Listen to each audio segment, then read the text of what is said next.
Masa tenang Pilkada serentak 2024 dimulai hari ini. Bagaimana seharusnya Bawaslu mengawasi masa tenang dan apa saja pelanggaran di masa tenang yang kerap terjadi? Kita akan bahas bersama Direktur Eksekutif Perkumpulan untuk Pemilu dan Demokrasi atau Perludem, Khairunisa Agustiati. Selamat malam, Mbak Ninis. Selamat malam, Mbak Priska. Kalau bicara soal masa tenang, tadi kan sebelumnya Bawaslu akan mengawasi politik uang dan money politics ini kan kerap jadi perbincangan setiap kali pemilu ya Mbak Ninis. Tapi kan pada praktiknya tidak semudah itu. Oh, kamu politik uang, kamu ditangkap. Oh, ada terlihat dengan nyata di depan publik, tentu tidak begitu kan. Pada praktiknya sulit untuk dideteksi. Nah, bagaimana perlu melihat harus ada langkah lebih progresif lagi soal ini? Ya, memang soal politik uang ini kompleks ya Mbak. Jadi memang nggak sekedar misalnya masyarakatnya yang harus diedukasi gitu ya. Atau misalnya peserta pilkadanya, peserta pemilunya yang menahan diri untuk nggak pakai cara instan. Tapi memang ini cukup kompleks.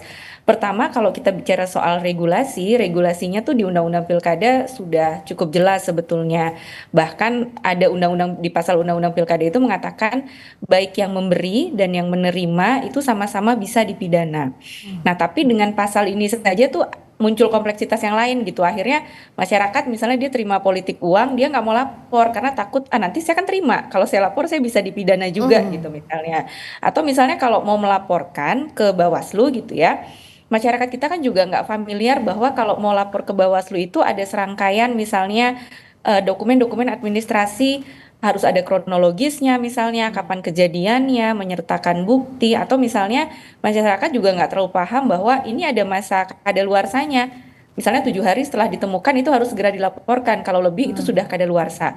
Nah, hal-hal seperti ini yang kemudian juga menyebabkan bahwa sulit sekali untuk bisa ditindak. Kalaupun ditindak, biasanya ya hanya menjerat pelaku lapangannya yang bukan tim resmi dari si peserta pilkadanya gitu misalnya. Jadi dari sisi penegakan hukumnya saja memang kalau bicara soal memberikan efek jera, kayaknya juga belum memberikan efek jera. Nah, sebetulnya ada putusan Mahkamah Konstitusi. Nah, putusan Mahkamah Konstitusi ini pada waktu itu memang uji materinya adalah soal sistem pemilu, tapi MK bicara juga soal politik uang. Nah, MK itu mengatakan bahwa kalau memang ada kader partai politik yang terbukti melakukan tindak pidana politik uang, terbukti di pengadilan, seharusnya ada langkah-langkah, misalnya pemerintah bisa merekomendasikan partai politiknya dibubarkan. Nah, pastikan ini bisa memberikan efek jera gitu ya kepada pelaku politik uang agar nggak main-main gitu. Selain juga kita perlu edukasi kepada publik, karena kalau misalnya kita sekarang dikasih 150.000 gitu ya besarannya, itu kan artinya beli putus 5 tahun gitu ya, setahun 365 hari, 5 tahun ada sekitar 1.800 hari, 300.000 dibagi 1.800 hari kan kecil sekali artinya suara kita gitu ya. Jadi edukasi-edukasi ini juga masih terus harus masif dilakukan kepada masyarakat, termasuk juga tadi jajaran pengawas pemilu. Tadi kan Ketua Bawaslu DKI mengatakan ini bukan sekedar simbolik saja gitu ya, bukan sekedar seremonial saja, tapi juga Bawaslu juga harus punya apa ya, dengan kewenangan yang besar juga harus punya tajinya, juga bisa menunjukkan tajinya gitu Mbak. Dan dengan tadi proses pelaporan juga yang panjang, efek jerahnya pun masih dipertanyakan. Bagaimana dalam waktu yang singkat, karena Rabu sudah pemilu, untuk ada perbaikan soal ini Mbak Ninis? Apakah itu terlalu berangan-angan kah bicara ke sana? Ya, saya rasa kalau berangan-angan tidak juga gitu ya, karena kan kita bicara atau mengkampanyekan tolak politik uang ini, saya rasa memang sudah setiap kali pemilu selalu dibicarakan gitu. Nah, sebetulnya ada momen-momen di masyarakat gitu ya, yang menurut saya masyarakat tuh sudah mulai aktif dan peduli untuk menjaga demokrasi kita gitu ya. Jadi misalnya kampanyenya kan semakin masif di media sosial gitu ya.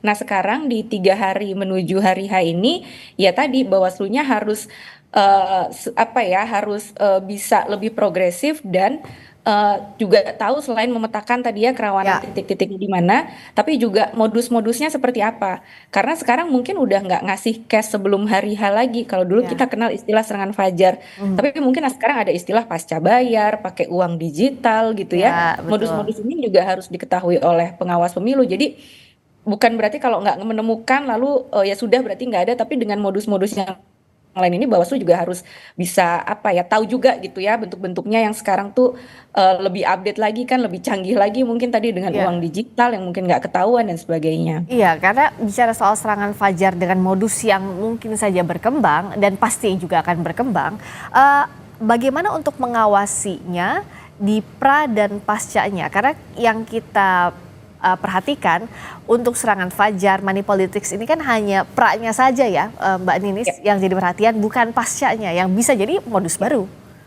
Ya, nah, pasca bayar yang bisa diperhatikan adalah dia kadang-kadang target politik uang itu bukan hanya kepada pemilih, yang tadi misalnya serangan fajar dan sebagainya dibagikan sebelum orang ke TPS. Ya. Tapi bisa juga kan politik uang ini terjadi saat proses penghitungan dan rekapitulasi suara.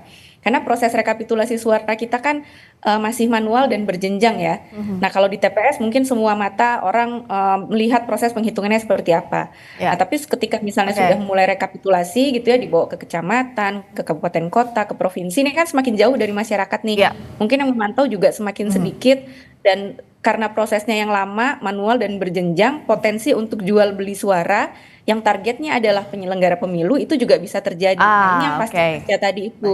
Nah, makanya Ya. salah satunya kalau dari KPU sendiri mempublikasikan, mentransparasikan hasil rekapitulasi, kan KPU punya Sirekap ya. Ya, Itu kan oke. publik jadi bisa mengontrol gitu loh Ya, kalau ada baik. perbedaan suara dan sebagainya. Oke, langkah progresif inilah yang dinantikan karena waktunya sempit sekali menuju pemilu 27 November ini. Terima kasih Mbak Khoirunisa Agustiati, Sama-sama, Mbak. Direktur Eksekutif Perludem. Terima kasih.